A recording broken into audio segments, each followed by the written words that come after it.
One ఇండియాకి ఇచ్చిన ఇంటర్వ్యూలో ఉప ముఖ్యమంత్రి పవన్ కళ్యాణ్ తన మనోగతాలు దాదాపు బయటపెట్టారు. కొన్ని నిదానంగా వివరంగా సాగింది. అందులో ఉన్న చాలా విషయాలు మనం ఇప్పటికి విన్నవే. మరి ముఖ్యంగా తిరుపతి లడ్డు ప్రసాదం దాని గురించి దాని మీద సహజంగా తీవ్ర విమర్శలు అవి ఇవి చేశారు. కానీ ఆ తిప్పి పంపిన నెయ్యి ఆ కంపెనీ నెయ్యి వాడలేదు అని ఎగ్జిక్యూటివ్ ఆఫీసర్ చెప్పాడు కదా అని అడిగినప్పుడు లేదు లేదు తను వచ్చాక వాడలేదు అనేది ఆయన ఉద్దేశం. కానీ తెలుగు ఇంగ్లీషు భాషల్లోకి మార్పులు వీటి వల్ల కొంచెం తేడా వస్తుంది, వాడామని ఆయన చెప్పారు అని. అంటే దీని మీద తేడా అంతా వచ్చేది. ఇందులో మళ్ళీ పవన్ కళ్యాణ్ కొంచెం లాంగ్వేజ్ గ్యాప్ అది, అంతేగాని వాడారు అని. అంటే ముఖ్యమైన మాటలు సెక్యులరిజం గురించి, ముఖ్యమంత్రి ఉప ముఖ్యమంత్రి పదవుల గురించి. లౌకిక తత్వం అన్నది పూర్తిగా వన్ సైడ్ అయిపోయింది అనేది ఆయన ఆరోపణ. హిందువులకైతే ఇది వర్తింపచేయరు, మిగతా వాళ్ళది వస్తేనేమో సెక్యులరిజం అంటారు. మిగతా మతాల మీద ఏదైనా జరిగితే వెంటనే ఖండించేస్తారు. హిందువుల మీద జరిగితే నోరెత్తడానికి వీళ్ళకి భయం అని. ఎవరు భయపడుతున్నారండి? ఇరాన్లో జరిగిందాన్ని, లేకపోతే తస్లీమా నస్రీన్ ఉదంతాన్ని, లేదంటే దియోబండ్ లాంటి వాళ్ళు యూపీలో వాళ్ళు చేసినవి ఎవరు హిందూ లేకపోతే ముస్లిం, క్రైస్తవ, సిక్కు, చాందస్థాన్ సిక్కు టెర్రరిజాన్ని ఖండించలేదా? ఇందిరాగాంధీ బలైపోయిందే సిక్కు ఉగ్రవాదానికి కదా, చాందస్థానికి కదా. కాబట్టి ఏదో హిందువులనే అంటున్నారు, ఒకరికే అంటున్నారు. ఎందుకని అటువంటి పదే అంటున్నారు? వాళ్ళని వాళ్లకు నాయకుడిగా ముందుకు రావాలని ఆయన భావిస్తున్నారా? దానికి ఇప్పటికే ఆర్ఎస్ఎస్, బీజేపీ ఉన్నాయి కదా, వాళ్ళ తరఫున నేను మాట్లాడుతున్నారా? కానీ సాధారణ రాజకీయ నాయకుడు మాట్లాడిన దానికంటే ఎక్కువగా ఆయన ఈ కోణాన్ని పదే తీసుకొస్తున్నారు. ప్రకాష్ రాజును ఉద్దేశించకూడదు.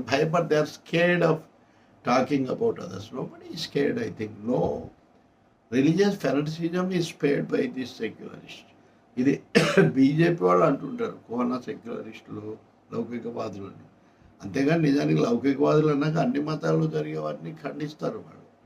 ఇంకా ముఖ్యమైనది కొంచెం వింతగా అనిపిస్తుంది. నేను ఇష్టం లేకపోయినా ఇష్టం లేకపోయినా రాజకీయాల్లోకి వచ్చాను, ఈ ఉప ముఖ్యమంత్రి కూడా నాకేమంత ఇది కాదు. 1-2 సార్లు ఆయన మనసులో ఉందో లేదో మనకు తెలియదు. కానీ ఇష్టం లేకుండా ఇంత కీలకమైన స్థానాల్లోకి ఎవరు రారు, వచ్చినా ఉండలేరు.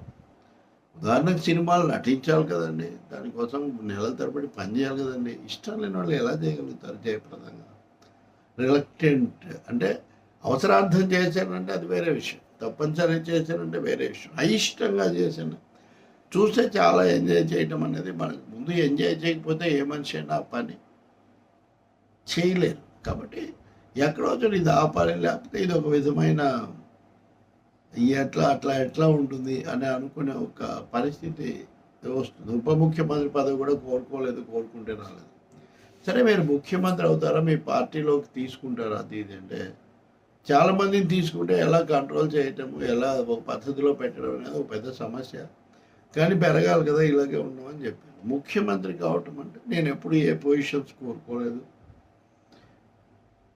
కానీ ఏదైనా ఆర్గానిక్గా రావాలంటే సహజ సిద్ధంగా దాని మార్గంలో అది రావాలి అని, అంటే ఒక విధంగా తన పార్టీని పెంచుకుంటారని, ముఖ్యమంత్రి పదవి కూడా సహజ సిద్ధంగా వస్తే తను తీసుకుంటారంటే ఆ కోవలో ఆయన ఆలోచిస్తున్నారు.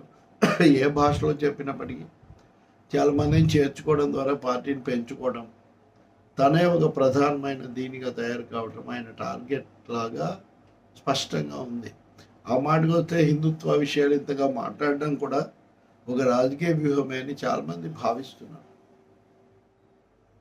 కాబట్టి దానికోసం మతాల మధ్యలో కొంత వివాదం పెంచే విధంగా మాట్లాడటం, పదే అదే లేవనెత్తడం అవసరమా? ఆ విధంగా తన సార్వత్రిక యూనివర్సల్ అప్పీల్ ఆయన పోగొట్టుకుంటున్నాడేమో అనే ఒక అభిప్రాయం, విమర్శ కూడా చాలా ఉన్నాయి. తనంతను ఏదైనా చేసుకోవచ్చు, కానీ ఇతరులను, లౌకికవాదులు అనే వాళ్ళను, అది ప్రజాస్వామికవాదులను కూడా ఆరోపించడం, నిందించటం, వాళ్ళకి భయపడిపోయారు. ఎవరెవరికి భయపడింది లేదు, లేకపోతే హిందువుల్ని అన్నది లేదు.